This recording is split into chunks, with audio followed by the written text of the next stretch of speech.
Lorsque Grant n'arrivait pas à faire venir ses enfants chez lui pour les fêtes, il a eu une idée et leur a envoyé des lettres choquantes.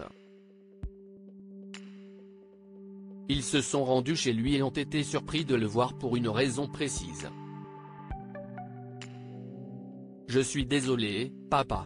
On ne peut pas rentrer à la maison en Californie. Bob ne peut pas prendre de congé, et nous économisons pour les vacances d'été. Les enfants veulent aller à Disneyland, lui a dit Kate, la fille de Grant, quand il lui a demandé de venir à la maison pour les vacances. De ses 3 enfants, il pensait qu'elle pourrait dire oui. Ses garçons, John et Daniel, lui avaient déjà donné des excuses. Grant était fatigué de vivre seul en Californie alors que ses enfants étaient éparpillés dans tout le pays. Alors que Kate était plus proche dans le Nevada, John était à New York, et Daniel vivait à Miami. Sa femme, Kayla, est morte il y a plusieurs années, et il espérait que ses enfants viendraient lui rendre visite pour les vacances, afin que toute la famille soit réunie pour une fois. « Tu sais que je me fais vieux, Kate », a dit Grant en essayant d'utiliser la culpabilité pour convaincre sa fille. Mais elle n'est pas tombée dans le panneau. « S'il te plaît, papa. Tu es en parfaite forme. On te verra l'été quand on ira à Disneyland ensemble. Qu'est-ce ce que tu en dis ?» a-t-elle répondu, riant de la manipulation flagrante de son père. « Ok, chérie. Ce n'est pas grave, » répond Grant en souriant d'un air penaud. Après quelques minutes supplémentaires, ils ont raccroché leur appel vidéo, et il a poussé un soupir. Ils se sentaient à nouveau seuls. Leurs appels hebdomadaires étaient amusants, et il pouvait voir ses petits-enfants, mais cela ne lui suffisait pas. Il était temps de faire quelque chose, et il avait une idée. C'était un peu radical, et il pourrait se mettre en colère contre lui, mais cela pourrait marcher. Quelques mois après les vacances de Noël, il a envoyé 3 lettres identiques à ses enfants, et le contenu ne pouvait pas être plus choquant. Kate a ouvert sa lettre en rentrant du supermarché. Elle a pleuré toute la nuit, en pensant aux vacances qu'elle avait manquées avec son père et au fait qu'elle ne retrouverait jamais ses souvenirs. La femme de John a ouvert la sienne et l'a appelé au travail. Il s'est précipité chez lui, a pleuré dans ses bras, et ils se sont organisés pour le voyage. Pendant ce temps, Daniel a pris le sien en sortant faire son jogging et s'est arrêté au milieu de la rue pour pleurer à chaudes larmes. Ils se sont appelés immédiatement et se sont organisés pour revenir à la maison. Leur père était décédé, et apparemment, il avait engagé un avocat pour s'occuper de ses funérailles et de tout ce qui concernait son enterrement. Tout ce qu'il devait faire, c'était de se présenter à l'enterrement et à la cérémonie, qui aurait lieu chez lui. Ensuite, l'avocat leur lirait son testament. John, Kate et Daniel ont pris des dispositions avec leurs familles respectives et se sont envolés pour la Californie pour les funérailles de leur père.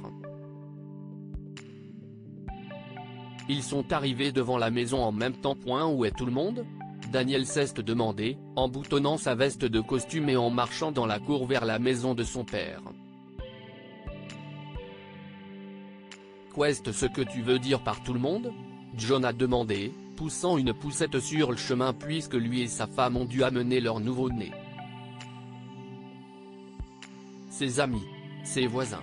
Je ne sais pas, a répondu Daniel en regardant solennellement la maison de leur père. Je ne sais pas. Sommes-nous en avance ? John a demandé, regardant autour de lui pour voir si sa femme suivait. Kate s'est approchée et les a embrassés tous les deux sur la joue. Qu'est-ce ce qui se passe ? demande-t-elle. Il n'y a personne d'autre ici. Sommes-nous en avance ? a dit Daniel à sa sœur. Je pense que oui. Ils vont bientôt arriver. Entrons et installons-nous avant de partir pour le cimetière, suggéra Kate, et ils se dirigèrent tous vers la porte d'entrée.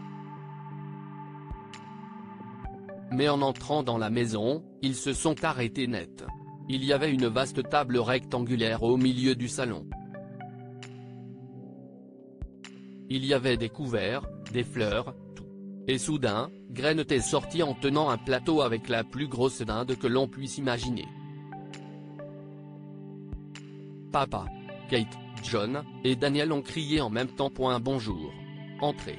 Entrez. Grant les a salués avec un grand sourire et a placé le plateau au milieu de la table. Papa, pour l'amour de Dieu. Qu'est-ce ce qui se passe?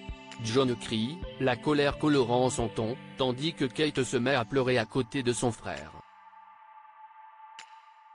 C'était le seul moyen auquel j'ai pensé pour vous faire venir ici ensemble. Veuillez me pardonner de vous avoir fait peur. Mais maintenant que nous sommes tous là, profitons du fait que nous sommes tous en vie et en bonne santé, dit Grant avec une tape sur les épaules de ses enfants, des grimaces sur le visage. Daniel se mit à rire, même si une larme s'échappa de son œil, et il le suya. Il a toujours eu un meilleur sens de l'humour que ses frères et sœurs, qui étaient encore troublés par cette révélation. Allez, les gars. Papa est en bonne santé et prospère. Faisons la fête, dit-il en poussant ses frères et sœurs à l'intérieur. Les autres membres de la famille se sont d'abord montrés maladroits, mais les enfants ont couru vers leur grand-père et l'ont serré farouchement dans leurs bras. Cela a semblé arrêter les larmes de Kate, et elle s'est finalement calmée. John était toujours en colère, mais il était surtout soulagé que leur père soit en vie. Ils ont dîné, se sont réjouis d'être ensemble, et du fait que leur père n'était pas mort. Mais John a été ferme vis-à-vis de Grant ce soir-là, l'avertissant de ne plus jamais faire une chose de la sorte. Si vous ne me rendez pas visite plus souvent, je pourrai le faire à nouveau, a dit Grant en plaisantant, puis en riant. Inutile de dire qu'à partir de ce moment-là, ses enfants lui ont rendu visite à chaque fête. Que pouvons-nous apprendre de cette histoire? Rendez visite à vos parents plus souvent. La vie peut être très chargée, mais vous devriez toujours prendre le temps de rendre visite à vos parents avant qu'il ne soit trop tard. Pardonnez facilement, car la vie est trop courte. Les enfants de Grant auraient pu être plus en colère, mais ils ont rapidement pardonné à leur père parce qu'il était vivant et en bonne santé. Si est tout ce qui comptait. Partagez cette histoire avec vos amis. Elle pourrait égayer leur journée et les inspirer.